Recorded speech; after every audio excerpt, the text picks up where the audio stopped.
কাঠকারজ পড়লে মাইয়তরে যাতে কষ্ট না হয় ছাতি ধরতে পারবেন। এছাড়া ছাতি ধরা হামাকা এর ঘরের নাতি ছাতি ধরতে হবে, এগুলো হচ্ছে সব বেদাত কুসংস্কার। এগুলো ইসলামের কোথাও নাই, কোরআন হাদিসের কোথাও যদি থাকলে আগামী কয়েকদিন পর আমারে দাওয়াত দেবে। যদি কেউ দেখাইতে পারে আমি তার ফাইয়ের জুতা আমার মাথায় নেব।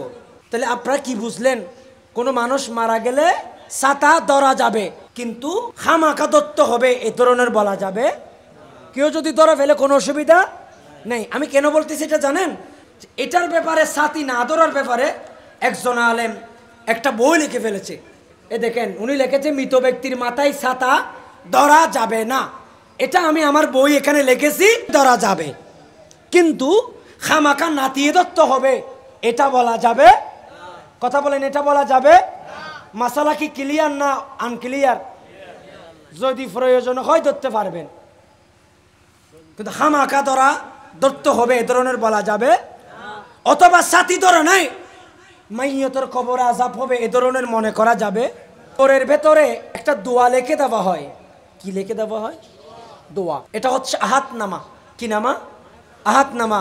এই আহাতনামা যদি তার কবরের ভেতরে দেন, আল্লাহর নবী বলেন মানুষ মারা গেল, আপনি তার কবরের মধ্যে আহাতনামা দিলেন, আল্লাহর নবী বলেন আল্লাহর নবীর একজন সাহাবী ইন্তেকাল করলো।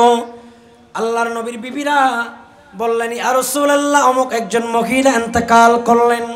নবীজি বললেন তার কবরে, তার কাফনের ভেতরে, সিনার ভিতরে এই দোয়াটা আমি লিখে দিয়েছি, তোমরা তার সিনার ভিতরে এই লেখাটা দিয়ে দাও। আল্লাহর নবীর এই হাদিস থেকে কোন মানুষ মারা গেলে আহাতনামা দেবেন। আহাতনামা মানে একটা দোয়া। এই দোয়াটা দিলে তার কবরের মধ্যে শান্তি হবে, মুনকার নাকিরের সওয়ালের জবাব আসান হবে। সুবহানাল্লাহ।